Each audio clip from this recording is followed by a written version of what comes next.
Bonjour Jacques, merci de revenir sur Fréquence Populaire. Georges, merci à toi de m'accueillir. Eh bien, nous avons beaucoup à parler puisque le chambardement du monde euh, continue à très très grande vitesse. Et depuis que nous sommes parlé, il y a eu une conversation téléphonique entre Vladimir Poutine et Donald Trump.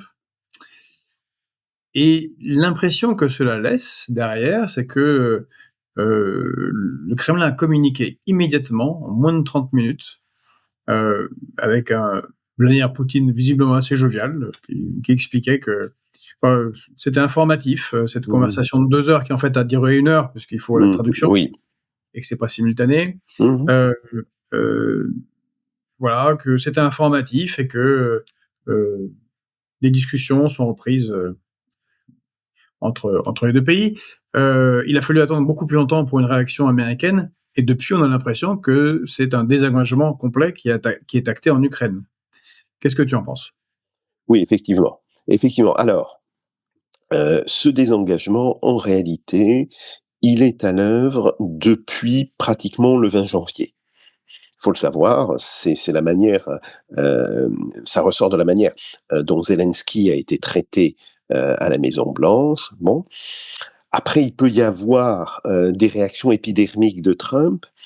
La dernière, date de, en fait, du matin, du lundi 26. On annonce à Trump que, la Russie a, rebombardé de manière, extrêmement importante l'Ukraine. Il dit: «Mais enfin, c'est pas possible, Poutine est fou» et cetera. C'est ce que gardent les journalistes français et ils sont pas allés jusqu'au bout. Parce que quand on va jusqu'au bout de l'interview, il y a un journaliste américain qui pose la question à Trump, qui dit: «Mais, monsieur le président, est-ce que ce n'est pas une réaction de Poutine au fait que son hélicoptère ait été ciblé par des drones, ukrainiens, quand il est venu à Koursk?» Et là, Trump dit: «Ah ouais, c'est peut-être ça, effectivement». Donc c'est pas du tout, ce que l'on veut nous montrer. Pourquoi? Bah, parce que les journalistes, français, je dirais plutôt les idéologues, heu, français, vivent dans, un monde imaginaire dans lequel, Trump ne serait mû que par, son ego et des foucades de caractère et que, bon, il s'est rapproché de Poutine, mais le comportement du vilain Poutine va le ramener vers le camp du clan occidental, vers, le camp du bien. Bon, tout ceci, pour utiliser un mot américain, that's bullshit.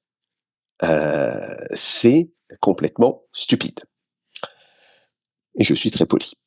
Heu, En réalité, Trump cherche à se désengager. Alors, il peut pas le faire, immédiatement et directement. D'abord à cause, des réticences qu'il y a aux États-Unis, dont il est malgré tout, même s'il a tous les pouvoirs, au Sénat, à la Chambre des représentants, bon, il y a malgré tout, des réticences dont il est obligé, de tenir compte. C'est la politique, hein, il faut le savoir. Et puis aussi pour une autre raison, c'est qu'il ne veut pas que ce désengagement puisse affaiblir sa position dans d'autres négociations, sur le Moyen-Orient et avec la Chine. Donc il est d'une certaine manière, hem, il a, les mains seulement en partie libres, pour faire ce désengagement. Mais c'est bien ce désengagement auquel il veut aboutir.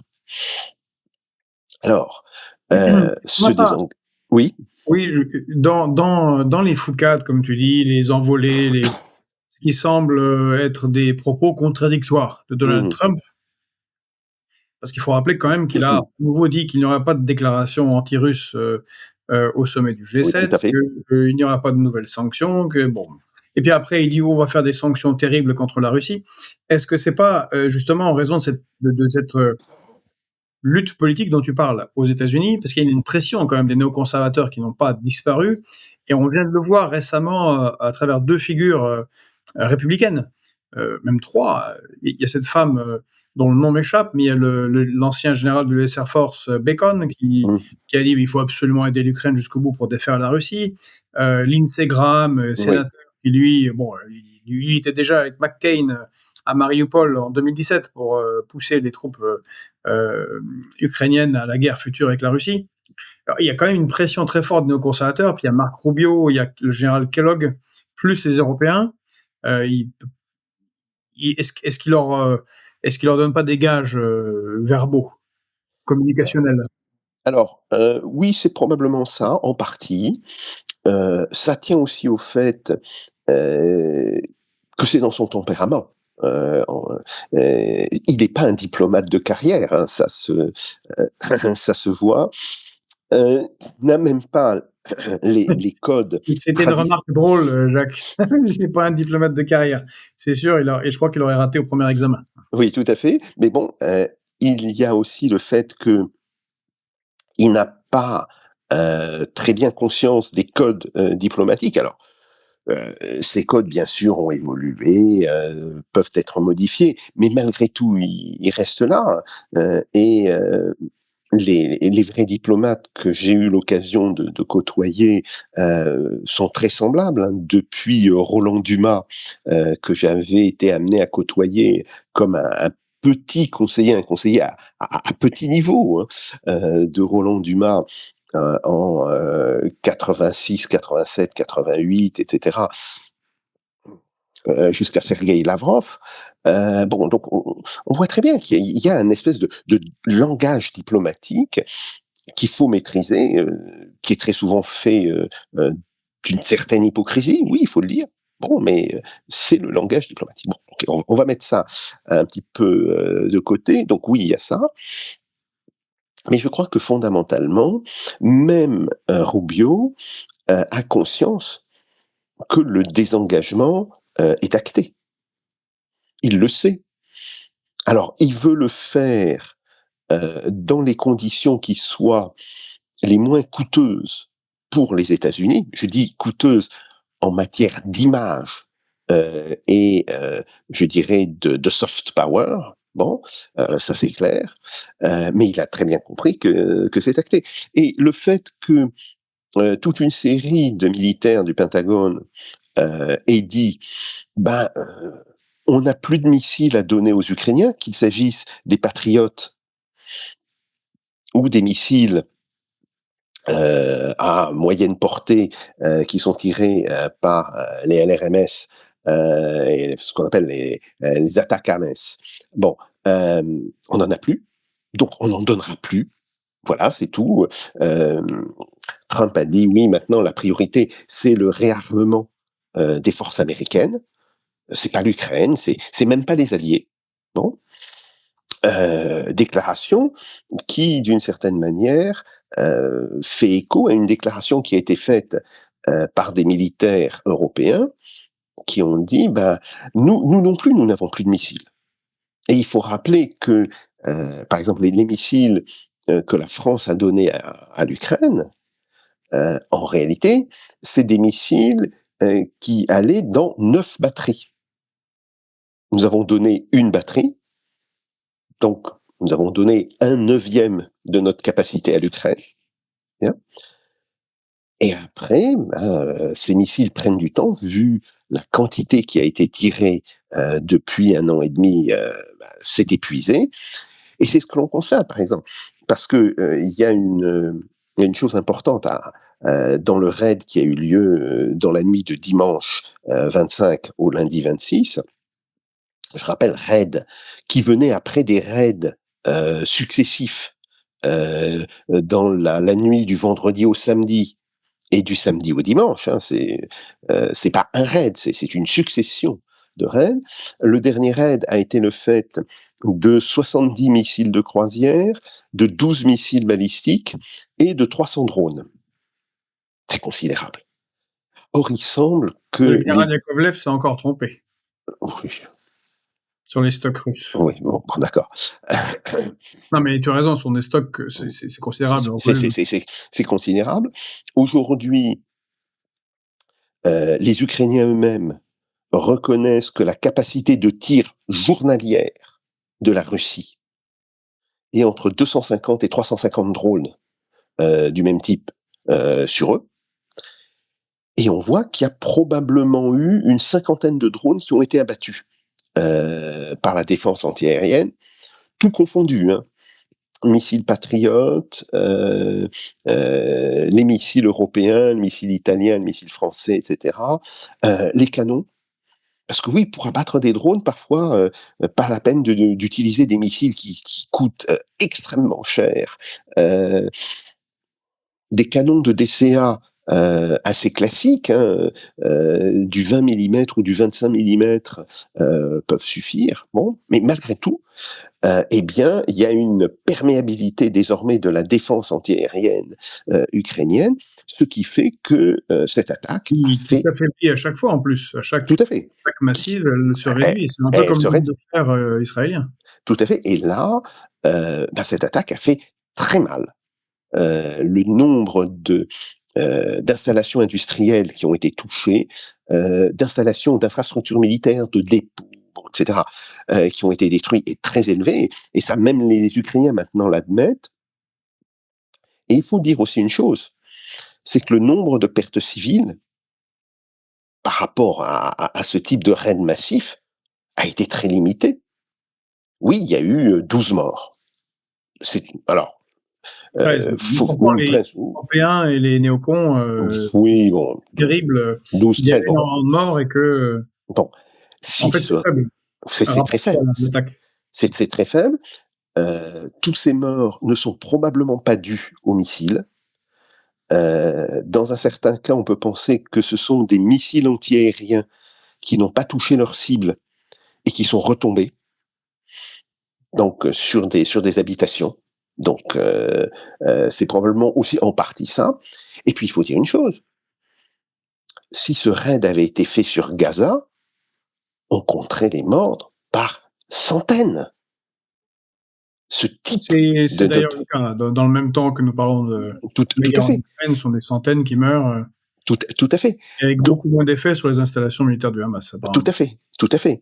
Donc là, il faut bien dire que, la Russie est en train de détruire, systématiquement, heu, toutes les infrastructures militaires, de soutien, de la logistique, de la réparation, de l'entretien du matériel, bon, et cetera. Et toutes les installations militaires qui servent à cela, par exemple l'usine Antonov, qui produit les Antonov du temps soviétique, qui est à Kiev, bon, elle a été entièrement détruite. 3 missiles qui l'ont touchée. L'incendie a été considérable. Les satellites de la NASA, enfin, oui, c'est les satellites américains qui envoient les images, le montrent.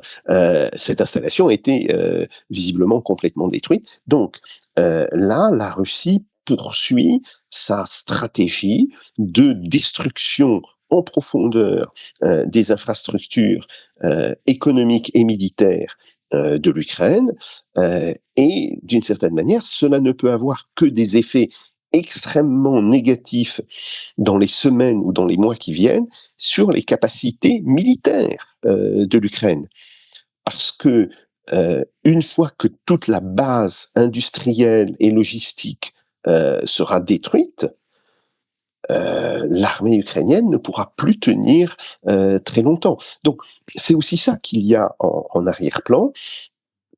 Et donc ça veut dire qu'aujourd'hui, on est sur une pente de dégradation de la situation militaire ukrainienne qui va en s'accélérant.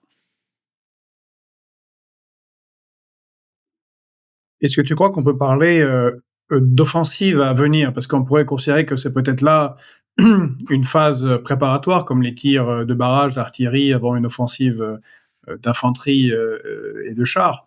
Est-ce que, compte tenu de ce qui semble être des fortes concentrations de troupes du côté de Soumy, à la frontière, enfin, du côté russe, mais sur la Mmh. frontière ukrainienne, du côté de Kharkov, la poussée en ce moment vers Pakrovsk, Kramatorsk, la poussée qui a été faite là ces derniers jours sur Zaporizhia, est-ce qu'on n'est pas est-ce qu'on n'est pas face à une offensive? Est-ce que c'est pas ce que est-ce que ce n'est pas ce que Vladimir Poutine a dit à Donald Trump, que les carottes sont cuites et que ils vont y aller? Alors, que la Russie ait les moyens d'une telle offensive, c'est une évidence. Elle a les moyens humains, elle a les moyens matériels. Après, prédire les axes de cette offensive, c'est beaucoup plus compliqué. Pourquoi? Tout d'abord parce que les Russes sont devenus des maîtres, dans un art que l'on a eu tendance à oublier, qui s'appelle la maskirovka. Maskirovka, c'est, tout l'art qui consiste à induire l'adversaire, en erreur en lui présentant un déploiement des troupes qui ne correspond pas à la réalité. Ce que l'on peut dire, c'est que la déclaration faite par Vladimir Poutine il y a quelques jours, comme quoi la Russie allait, d'une certaine manière, créer une zone tampon, entre, elle et l'Ukraine sur la frontière nord, donc ça ne concerne pas le Donbass, hein, c'est vraiment uniquement la frontière nord. Bon, oui, c'est évident que les Russes vont très certainement avancer vers là et effectivement, c'est donc la région de Kharkov, la région de Soumy et cetera. Bon. Après, de combien veulent-ils avancer? Ça, c'est une autre chose, qu'on ne sait pas. Est-ce qu'ils veulent simplement avancer d'une Lavrov a parlé de 5e, de 6e oblast qui pourraient être conquises, comme un reste Oui, d'ailleurs. ouais, tout à fait. Alors, en fait, ça va d'un minimum d'une trentaine de kilomètres jusqu'à effectivement plus de 100 kilomètres. Et si c'est plus de 100 kilomètres, alors là, effectivement, ça voudrait dire que l'oblast de Soumy et l'oblast de Kharkov, Kharkiv, seraient conquis. Bon. Mais, à mon sens, c'est un objectif beaucoup moins stratégique pour les Russes que la poussée vers Zaporijjia et la possibilité que les forces russes repassent le Dniepr. Alors, il y a une information qui pourtant a été donnée par les Ukrainiens et sur laquelle personne n'a réagi. Les Ukrainiens disent qu'il y a actuellement des détachements de reconnaissance. Bon, il y a une force de l'armée russe, hein, qui s'appelle justement ces forces de reconnaissance. Bon, ils utilisent un terme américain, raiders, orthographié à la russe évidemment, mais bon,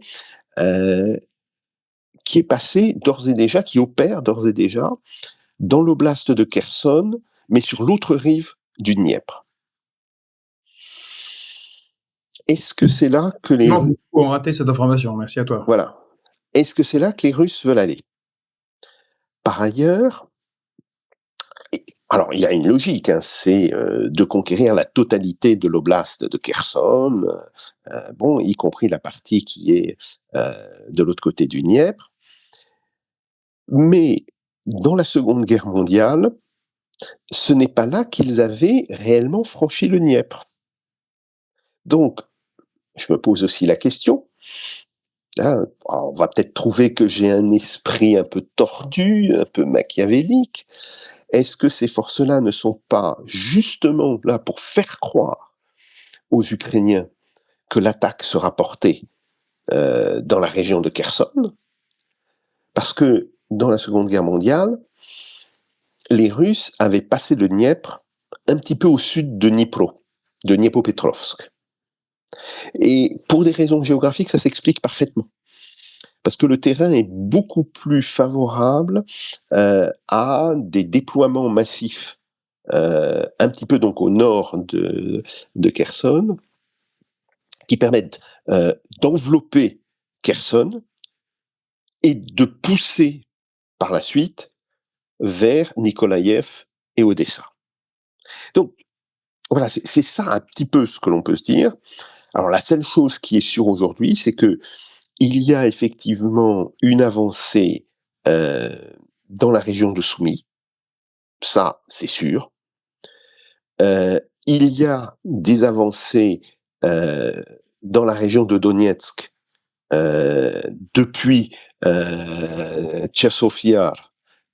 Donc ça continue d'avancer et on voit très bien que les Russes sont en train de mettre en place une espèce de mâchoire, une espèce de fer à cheval entre Kramatorsk et les autres localités. Oui, bon, ça ils le font.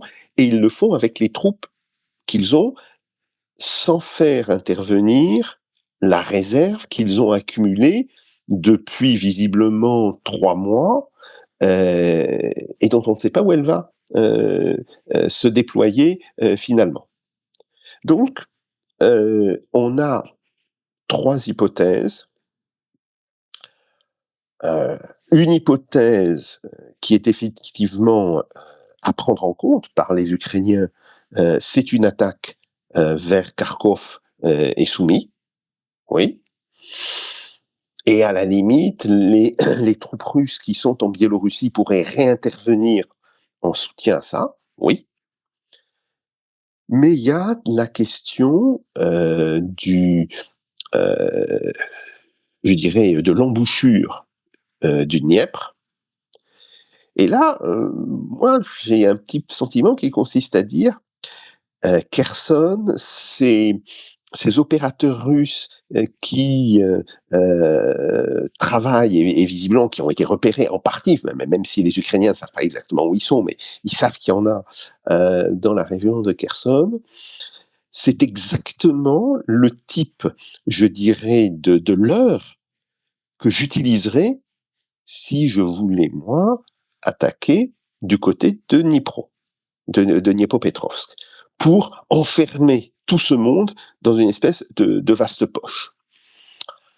Donc voilà, on est dans cette situation-là. Après, il y a une question tactique.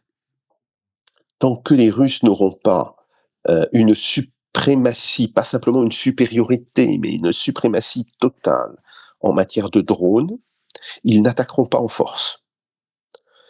Parce que ça serait trop coûteux pour eux. Et ils sont en train de passer du stade de la supériorité au stade de la suprématie, progressivement sur le front. Donc je pense qu'il faut encore attendre. L'offensive d'été, c'est une offensive d'été. C'est fin juin, début juillet. Mais on pourrait avoir effectivement quelques surprises non négligeables de ce point de vue-là. Alors, est-ce que justement l'impossibilité de négociation, puisque les Ukrainiens, les Européens sont venus, et aussi les Américains, avec cette idée de 30 jours de cessez-le-feu que les Russes refusent depuis plus d'1 an maintenant, ad nauseam, de toutes les manières possibles et imaginables, euh, est-ce que c'est pas un théâtre politique, comme disaient certains militaires britanniques il n'y a pas si longtemps, et qu'en fait, cette crise ukrainienne grave va se résoudre militairement? Est-ce que c'est pas ça le chemin qui est pris, en fait, très concrètement? Alors, le problème, c'est que pour négocier, il faut être deux. Donc, c'est ça la véritable question. Les Russes ont toujours dit que si les Ukrainiens acceptaient leurs conditions et se retiraient des zones contestées, le combat s'arrêterait immédiatement. Et s'ils acceptaient l'ensemble des conditions de base pour un futur traité de paix.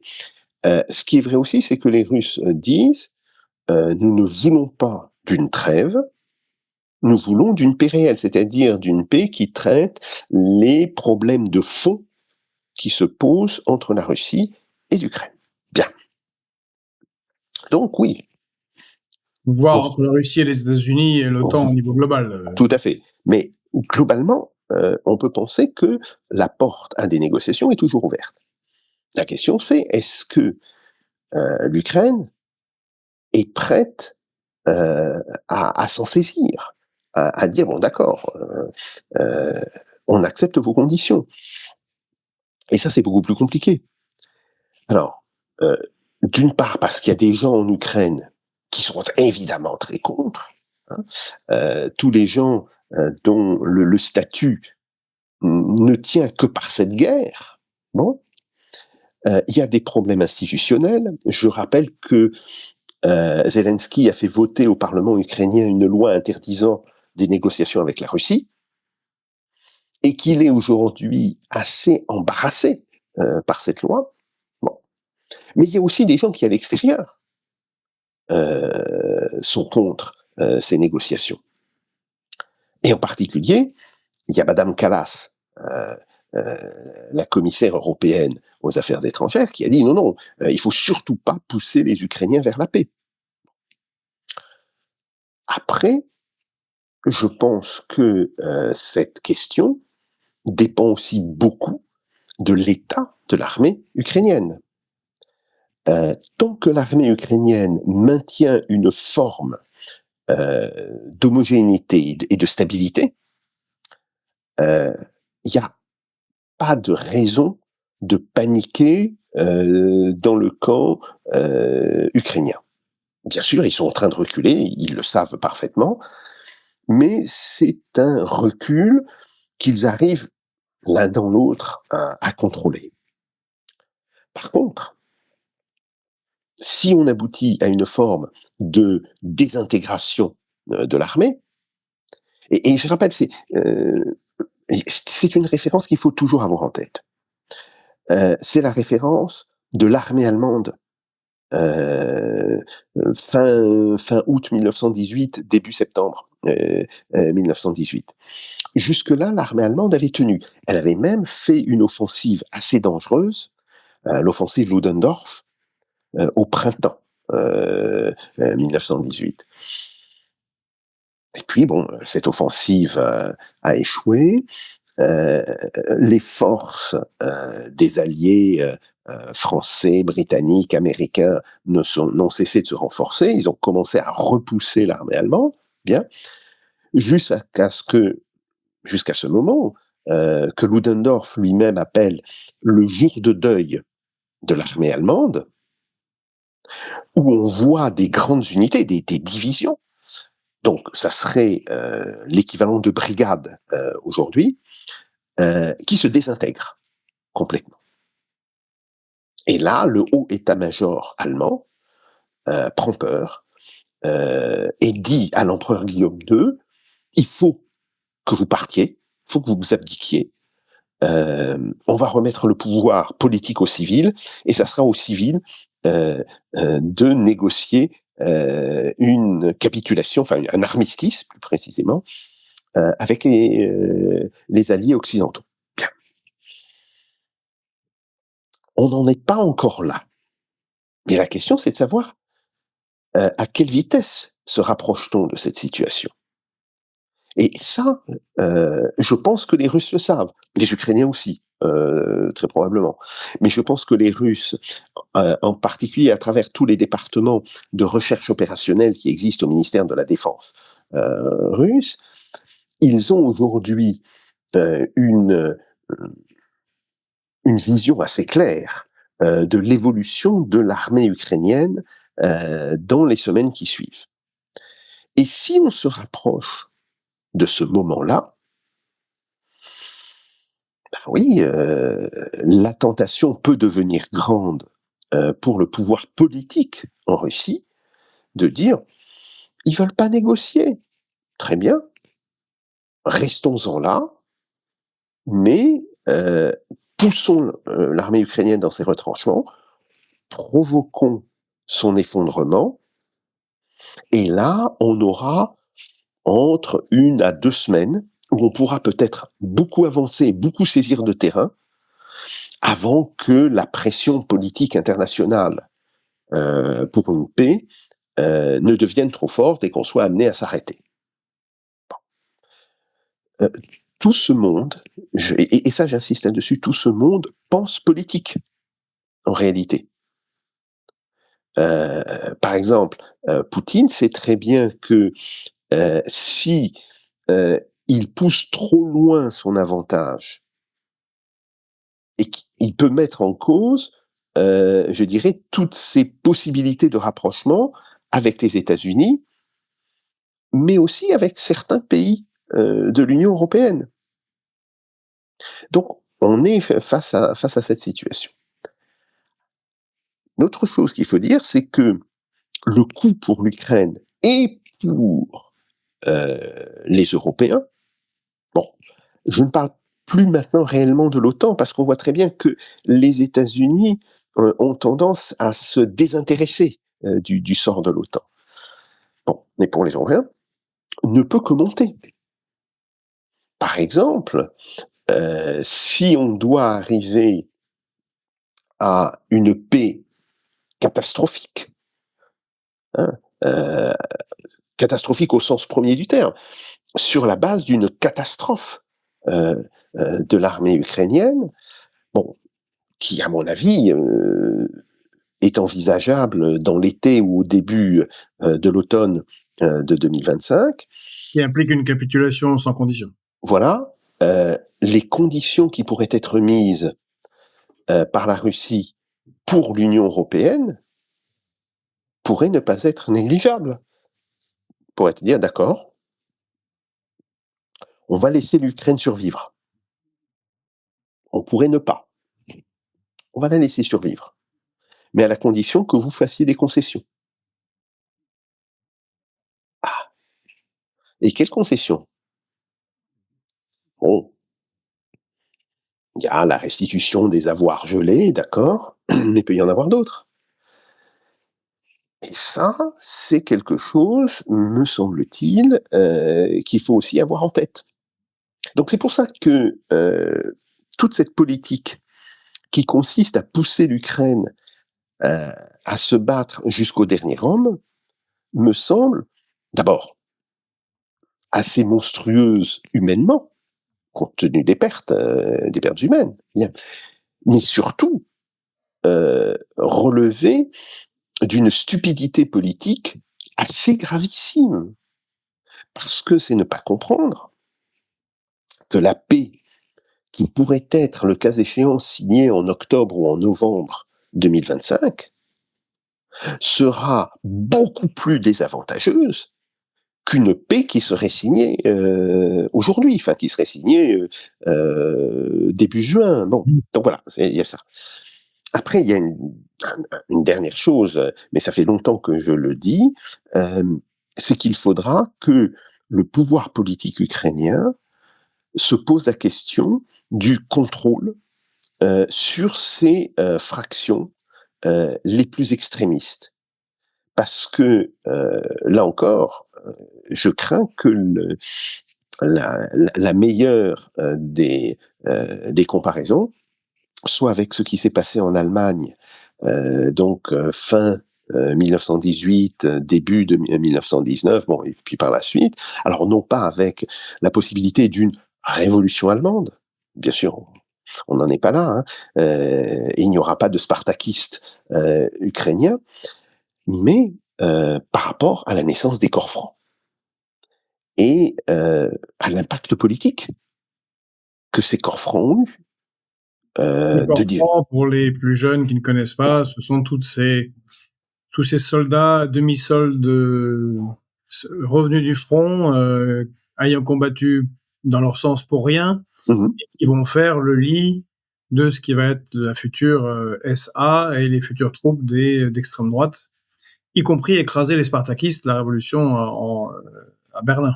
tout à fait. Ils vont se battre contre les Russes dans les pays baltes, en Courlande notamment, et puis surtout, ils auront une politique d'assassinat dans la classe politique allemande, allant jusqu'à assassiner le chancelier allemand de l'époque, Rathenau, Walter Rathenau, qui était pourtant un des grands dirigeants allemands, alors dirigeant allemand modéré, hein, il faisait partie de ce qu'on appelait le Zentrum, c'est-à-dire le centre allemand, mais bon, qui a été assassiné après Rapallo. Et d'ailleurs, c'est intéressant, il n'est pas assassiné par les nazis. Il est assassiné Et la par... crise pourrait se porter d'ailleurs non seulement à l'Ukraine, mais une partie de l'Europe, puisque Tout à fait. si défaite de l'Ukraine il y a, et si en plus il y a compréhension qu'ils auraient pu être utilisés pour d'autres dessins et être instrumentalisés, peut provoquer l'agacement de quelques-uns qui, dans cet état d'esprit, pourraient trouver que les responsables sont aussi à Berlin, à Paris, à Londres, Absolument, pas qu'à Kiev. absolument. Et donc, ça veut dire que l'intérêt des pays européens, ça serait plutôt de pousser l'Ukraine à prendre ses pertes et à enfin, à accepter des négociations de paix aux conditions des Russes. Oui, bah, c'est le vainqueur qui décide en réalité. Et aujourd'hui, C'est personne ce ne se qu'avait fait dit d'ailleurs d'illusions sur Kiev. Kiev. François, tu te souviens? Tout à fait. C'est en février 2023, ça remonte maintenant. Il avait déjà dit, mais faut arrêter les frais. Quand on a perdu, on a perdu. C'est Tout malheureux, à fait. mais Tout à fait. Bon, ça vaudrait beaucoup mieux qu'une telle situation catastrophique qui est désormais de l'ordre du possible. J'espère qu'elle se produira pas, mais qui est désormais de l'ordre du possible, fin de l'été, début de l'automne 2025. Et là, on est dans une situation dont on maîtrise très très très très mal les développements futurs. Donc voilà, je pense que nos dirigeants font preuve d'une stupidité noire et surtout d'une méconnaissance des enchevêtrements entre des dimensions politiques et des dimensions militaires. Je pense qu'il y a un gros problème avec le fait qu'aucun des grands dirigeants européens, en France, Macron évidemment, en Allemagne, Merz, même en Italie, Meloni, ou en Angleterre, Keir Starmer, n'ont l'expérience de la chose militaire. Et quand on n'a pas l'expérience de la chose militaire, on ne peut pas comprendre le fait que se battre dans des conditions terribles, ce qui est le quotidien des soldats ukrainiens, ça exige d'avoir, pour les plus combatifs, une idéologie très forte derrière elle, qui est l'idéologie évidemment du nationalisme ukrainien. On peut dire d'un ethno-nationalisme, d'un nationalisme qui peut être génocidaire par certains moments, etc. Mais cette idéologie, elle est nécessaire pour tenir dans les conditions du front, là où on se bat.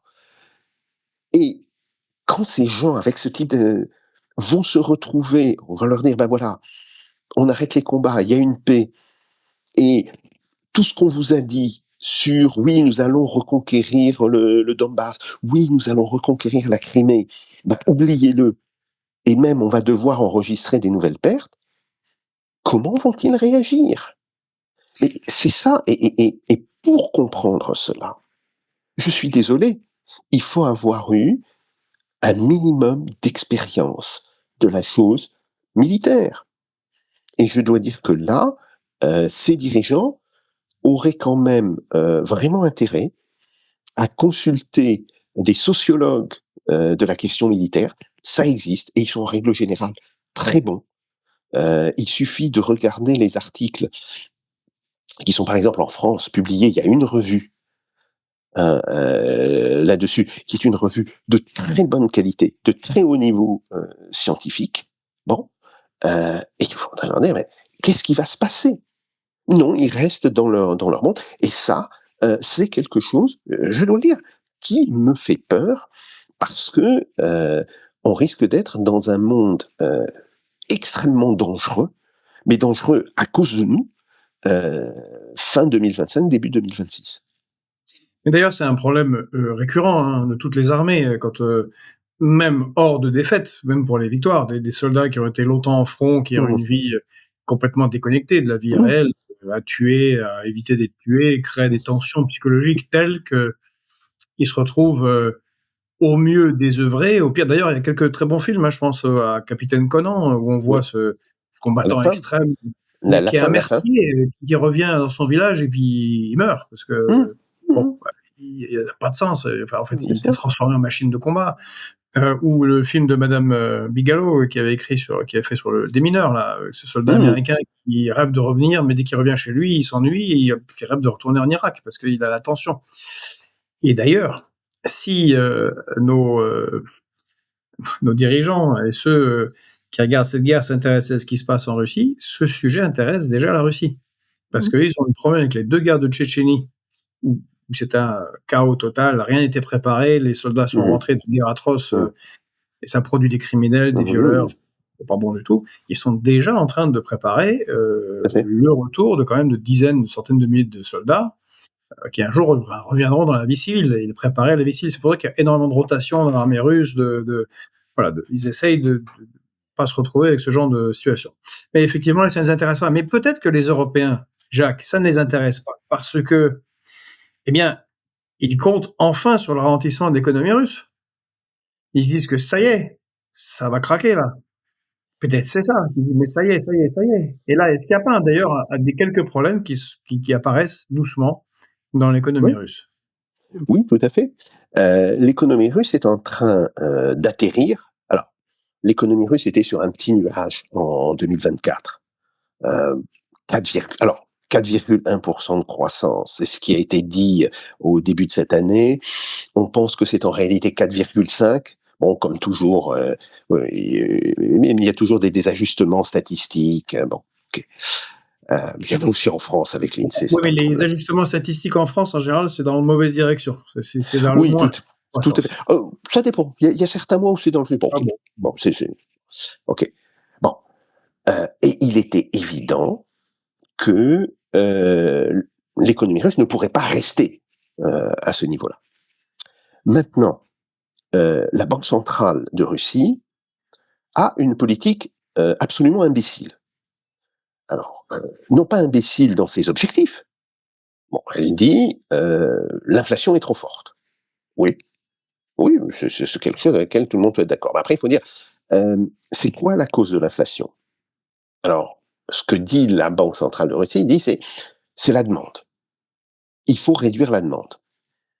Moi, je suis pas le seul, hein, avec plusieurs économistes russes, on a une interprétation différente. On dit, ben, c'est quoi l'inflation? C'est un, le fait de produire des biens qui ne sont pas utilisés dans l'économie.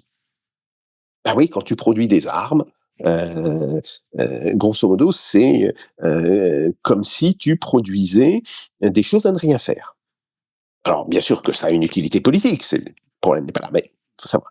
Donc ça a probablement, provoqué une hausse de 2 points, de l'inflation. Et puis il y a le coût des sanctions. Bien sûr, les sanctions sont contournées, il y a aucun problème là-dessus, mais il y a un coût. Quand tu peux pas importer quelque chose directement d'Allemagne et que tu dois passer par le transfert de cette chose sur la Géorgie, puis de la Géorgie sur l'Ouzbékistan ou le Kazakhstan, et puis de ces pays vers la Russie, tu multiplies les intermédiaires. Chaque intermédiaire, il prend sa commission. Et comme ces choses que tu fais transiter sont des choses qui sont parfois importantes, tu es prêt à payer des commissions extrêmement importantes. Donc on peut penser que, le contournement des sanctions, coûte entre 2 et 3 points d'inflation. Donc au total, ça fait 5%. D'ailleurs, si je me permets d'appuyer ton propos, là, on apprend que l'Allemagne continue d'augmenter ses exportations vers des pays devenus les ports de transit pour contourner les Mmh. sanctions. Kazakhstan, Arménie, Kirghizistan, Turquie, c'est très amusant. Donc, d'un côté, ils veulent plus de guerre, mais de l'autre, le Kirghizistan n'a jamais acheté autant de BMW et tout un tas de trucs allemands. Tout à Très fait. amusant. Les importations en provenance d'Allemagne, en Arménie ont été multipliées par 20. 20! Bon, C'est plus que d'Arméniens. ouais, voilà, bon, donc, heu, ces 2 causes doivent représenter 5% d'inflation. Alors, c'est un calcul à la louche que je cite, hein, parce que, heu, on a du mal à avoir des chiffres plus précis, puis surtout à estimer, bon, un certain nombre, mais disons 5%, ça devrait être un minimum. Comme, la Russie a aujourd'hui 10% d'inflation, ça voudrait dire que son inflation, hors effet de guerre et des sanctions, serait de 5%. 5%, c'est 1 point au-dessus de l'inflation normale décrite par la Banque centrale, qui est de 4%, qui est son objectif d'inflation. Donc là, il faudrait à un moment donné que les dirigeants de la Banque centrale comprennent ça et se disent, bon, une partie de l'inflation, ce n'est pas en agissant sur la demande que l'on pourra la réduire. D'ailleurs, on le voit, la Banque centrale a augmenté son taux directeur à 20% à l'automne 2024. Nous sommes en mai 2025 et l'inflation n'a pas diminué. Donc, ça veut bien dire que cette méthode n'est pas efficace pour l'inflation. Par contre, elle réduit beaucoup la consommation des ménages, et ce pour 2 raisons. Première raison, parce que si on veut prendre un crédit pour acheter une voiture ou pour acheter un logement, bah le coût du crédit, il est de 25-28%, c'est vraiment très cher. La deuxième raison, c'est parce que bon, tu as de l'argent que tu voulais utiliser dans des achats de gros biens manufacturés, voitures, bon, etc. Et tu te dis, bah, est-ce qu'il vaut pas mieux que je place? Parce que si le coût du crédit est beaucoup monté, la rémunération sur les dépôts bancaires a elle aussi beaucoup monté. Elle est aujourd'hui, la rémunération minimale, de l'ordre de 16 à 18%, avec une inflation de 10%, c'est-à-dire que tu gagnes en termes réels au minimum 6%. Donc c'est tout à fait logique d'avoir une partie de la population qui se dit, bah, il vaut mieux placer de l'argent et puis quand la Banque centrale réduira ses taux, on reviendra en consommation brutalement. Mais qu'est-ce que ça a comme effet? Ça a comme effet aussi de déprimer, alors pas franc, je dirais pas déprimer au sens économique du terme, mais de déprimer de manière un petit peu familière la consommation. Donc, les industries de consommation commencent à avoir une croissance très faible, voire sont à 0% de croissance. Et qu'est-ce qui continue de monter? L'industrie militaire, normalement. Donc, autre effet absurde de cette mesure de la Banque centrale, c'est de donner l'impression que l'économie russe est militarisée. Mais l'économie russe n'est pas militarisée. Il n'y a pas aujourd'hui, et il n'y a pas depuis 2 ans, d'annonce de transformation de capacités de production civile en des capacités de production militaire. Tout ceci n'existe pas. Bon, mais quand tu regardes aujourd'hui les différents secteurs industriels, ben, tu vois que les secteurs industriels qui sont liés à l'armée, eux, continuent de croître à 4-5%, et que les secteurs qui sont liés à la consommation des ménages augmentent autour de 1%, voire pour les matériaux de construction, diminuent un petit peu. Hein, c'est normal parce que y a eu une grosse chute de la construction de logements en Russie, bon, liée d'ailleurs à ces taux d'intérêt. Et on est aujourd'hui dans cette situation. Alors, ça veut dire Et que... comment ça se fait que le Kremlin n'arrive pas à contraindre la Banque centrale? Alors, Ou bah alors ça, la Banque centrale est alliée avec von der Leyen? non, non, bon, il y a des raisons qui, Rapidement, rapidement. il y a des raisons qui sont beaucoup plus réelles, même si c'est plus complexe. Alors, d'abord, je veux dire, la croissance russe devrait être en 2025 autour de 2,3. 2,3%, c'est considérablement plus faible, et c'est pour ça que l'atterrissage va être brutal. Bon, mais ça reste considérablement plus élevé que ce que nous avons en Europe. Puisqu'en Europe, aujourd'hui, les nouvelles prévisions qui sont faites par la Commission européenne donnent une croissance d'environ 0,9%, 0,9 à 1% pour l'ensemble de l'Union européenne, et pour l'Allemagne, ça sera en négatif, pour la France, on devrait tomber autour de 0,7, bon, etc. Donc, en fait, même avec cet atterrissage brutal, la Russie s'en sort beaucoup mieux que les économies européennes. Ça, c'est le premier point. Deuxième point, pourquoi? pourquoi est-ce que le gouvernement et la présidence ne réagissent pas à cette situation? Alors, il faut savoir d'abord que Poutine et ses conseillers sont pas des économistes. Bah oui, heu Poutine, il vient pas d'un institut d'économie, il vient du KGB. Bon, faut le dire, et ils ont donc une vision, heu, assez, heu assez marquée par l'idéologie monétariste qui avait régné en Occident, dans les années 90 et au début des années 2000.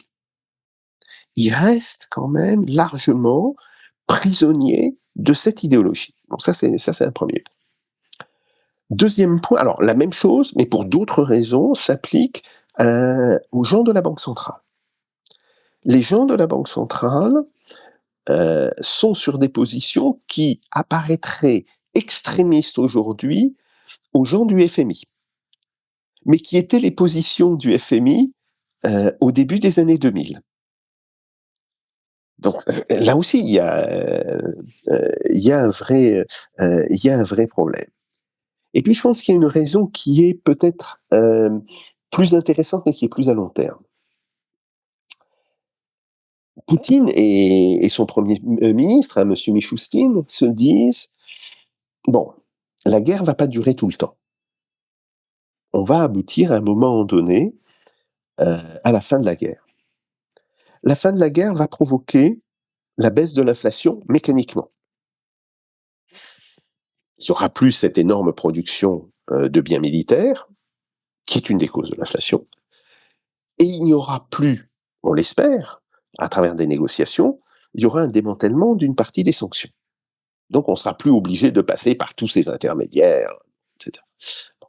Ils se disent, heu: «L'inflation va retomber et à ce moment-là, heu, la banque centrale va réajuster brutalement ses taux et elle aura d'une certaine manière, provoqué une épargne forcée, heu, qui pourra, heu, je dirais, se transformer en biens de consommation et qui redonnera à l'économie russe, une impulsion pour la période d'après-guerre».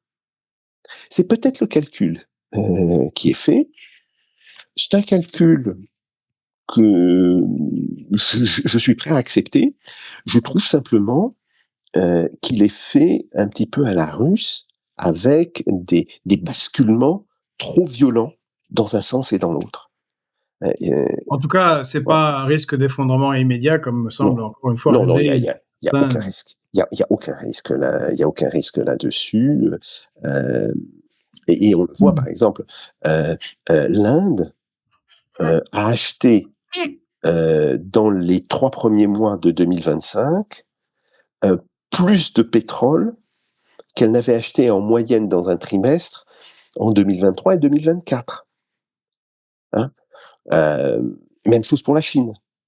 Donc oui, toujours, heu, des sources d'exportation importantes, des sources d'importation importantes, un développement de l'économie, extrêmement important, mais on a aujourd'hui une manière de gérer, un petit peu la situation actuelle, qui me semble primitive. Je j'ai pas d'autre mot pour dire voilà, j'ai envie de dire à mes collègues de la banque centrale: «Mais est-ce que vous avez lu les papiers, théoriques qu'a produit le FMI depuis, ces 15 dernières années?» Heu, Ils disent plus du tout le type de choses qu'ils disaient dans les années 90 ou au début des années 2000. Lisez un peu ça, en fait. Bon, et qui, conduit à des taux, trop élevés. Avec des collègues, on a fait une estimation de ce que devraient être les taux, aujourd'hui en Russie, et on les estime entre, 15 et 16. C'est pas, d'une certaine manière, heu, mmh, très différent, hein, des taux de 20 qui sont les taux actuels, sauf que c'est toujours le problème du taux réel. Le taux réel, c'est le taux nominal moins le taux d'inflation. Quand tu as un taux, d'intérêt de 20 et que tu as une inflation de 10 tu as un taux, réel d'intérêt de 10. Admettons que tu passes à, 15 toujours avec 10. Tu as un taux d'intérêt réel de 5. Donc ça fait baisser, cette, petite baisse en réalité, sur le taux d'intérêt, ça fait baisser le taux, réel, de pratiquement, la moitié. Et ça aurait des conséquences, relativement importantes. Très bien. Alors pour finir, on avait une question sur ce qui se passe entre les États-Unis et l'Europe, puisque là aussi, c'est les montagnes russes, c'est le minimum qu'on puisse dire. Hein, on était revenu à 10% de taxes, on en avait parlé, tu avais expliqué le phénomène. Et puis là, Donald Trump, 3-4 jours, nous dit ces Européens, ils savent pas négocier, on sait pas ce qu'ils veulent. Allez, à partir de juin, ce sera 50% de taxes sur les produits européens. Panique sur les marchés, ça s'effondre. Mais là, apparemment, on apprend qu'ils se sont appelés hier avec von der Leyen, qu'ils trouvent à nouveau que c'est une femme délicieuse, et ils reportent cette taxe de 50%, mais qui ne l'est pas levée, à quelque part en juillet. Alors, on aimerait savoir, d'après toi, qu'est-ce qui se trame? D'autant plus qu'on a remarqué, alors peut-être qu'on se trompe, mais j'ai remarqué un petit signal faible, peut-être. C'est notre ami Monsieur Arnaud, Bernard Arnault, qui est sorti 2 fois du bois, lui qui parle si peu, et c'était il y a 3 jours pour dire que le patriotisme économique, tout ça est une absurdité et qu'il ne faut pas en faire. Enfin, je parle pour la France, hein, il ne parle pas pour les États-Unis, Mmh. puisqu'il était juste derrière Donald Trump lors de son Mmh. investiture. Et il y a un mois, il a dit que Madame von der Leyen, elle a une très très bonne idée avec son du retour du TAFTA. Est-ce qu'en fait, sous couvert de taxes et de guerre commerciale, vu que c'est la proposition sur la table de Madame von der Leyen, est-ce qu'il ne serait pas en train, discrètement, de ressortir le TAFTA et que peut-être Donald Trump trouverait ça intéressant, une politique de non-taxe entre l'Europe et entre l'Union européenne et les États-Unis, compte tenu de son avantage comparatif colossal en termes d'énergie. Ou alors c'est un délire que nous sommes. Pour l'instant, on voit bien que, Trump a dans le nez, les importations en provenance d'Allemagne. Il considère que l'avantage, compétitif de l'Allemagne est trop grand. Alors, il aimerait mettre, des taxes sur les produits allemands, mais il peut pas le faire, sans mettre des taxes sur tous les produits européens. Donc, je crois pas du tout à une sortie par, un néo-TAFTA. Ça, pour l'instant, j'y crois pas. Bon. Après, ce qu'a fait Trump, c'est une méthode de négociation assez classique, quand même.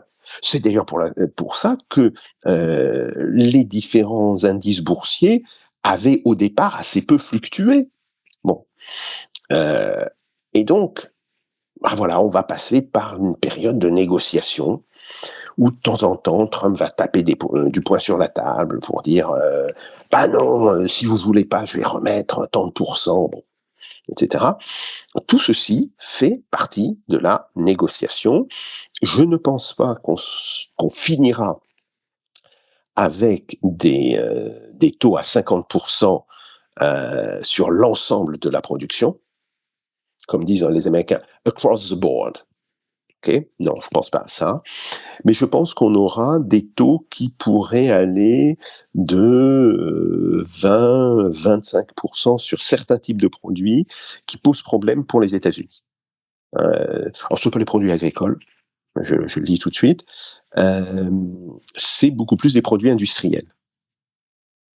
Et par contre, si les États-Unis disent on laisse l'agriculture hors de cela, en échange, l'Union européenne pourrait accepter de baisser ses droits sur le soja américain et d'autres produits agricoles américains, ce qui permettrait de compenser un petit peu le déséquilibre que l'on a en matière, de balance commerciale. Bon, je pense qu'on va aboutir à ce type d'accord. Reste un point très important. Les pays de l'UE ont compris qu'en taxant les services, ils avaient une réelle arme et aussi une arme fiscale pour eux. Parce que si l'Union européenne décide de taxer les services, en particulier les services informatiques, à tant pour cent, enfin à peut-être 30, 40, 50%, je ne sais pas. Bon, cette taxe, elle sera prélevée par le système fiscal de chaque pays. Hein. Le niveau est peut-être décidé dans une négociation avec l'UE, mais c'est la France qui récupérera les droits de douane, comme c'est l'Allemagne qui récupérera les droits de douane, etc. Bon. Ce qui intéresse beaucoup certains pays, en particulier l'État français, disons-le tout de suite. Le problème, c'est que Trump fait de ce cas de figure quasiment un casus belli. Donc c'est pour ça que je pense qu'on est parti pour une période de montagne russe, et oui, sur les droits de douane, qui durera jusqu'au début de l'été. Ils sont partout, ces Russes, c'est dingue. Et Même oui, dans les montagnes. Absolument. Donc, à suivre la guerre commerciale entre l'Union européenne et les États-Unis. Bien. Bien, cher Jacques, merci pour cette nouvelle émission et tous ces éclairages extrêmement intéressants. Merci à vous. Sur l'état de l'économie russe, son évolution, et sur la situation des négociations, sur les potentielles offensives russes. Merci Jacques, merci à tous. Merci. Si vous avez aimé cette interview, je crois que vous appréciez beaucoup Jacques, eh bien n'oubliez pas de vous abonner si c'est pas déjà fait. Si c'est déjà fait sur YouTube, abonnez-vous sur TikTok et abonnez-vous sur le fil Telegram. Comme ça nous permet d'être indépendants et de ne pas dépendre d'une seule puissance géopolitique, parce que des malheurs arrivent, hein, c'est comme ça. Des fois, on ferme des robinets. Si on est un peu partout, chez les Américains, les Russes et les Français et les Chinois, on est tranquille. Malheureusement, il n'y a pas de Français pour le moment. Merci à vous. N'oubliez pas de partager. À très bientôt. À très bientôt, Jacques. Et eh bien, bonne nuit à tous. À très bientôt. Merci.